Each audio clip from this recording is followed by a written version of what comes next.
നമസ്കാരം. ഇന്നത്തെ സുഭാഷിതം 1261 ദിവസം.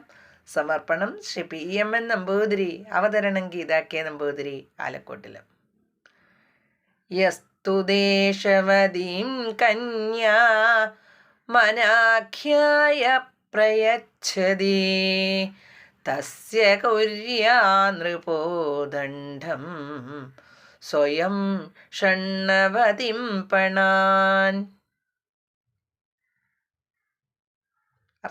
ദോഷവതിയായ കന്യകയെ അത് മറച്ചുവെച്ചു വിവാഹം ചെയ്യിക്കുന്ന ആൾക്ക് ഭരണാധികാരി 96 പണം പിഴയിടിക്കണം. അതായത് ബുദ്ധിസ്ഥിരതയില്ലായ്മ, മാറാരോഗങ്ങൾ മുതലായവ ഉള്ള കന്യകയെ അത് അറിയിക്കാതെ വിവാഹം കഴിപ്പിക്കുന്നത് ശിക്ഷാർഹമാണ്. ഹരിയോം.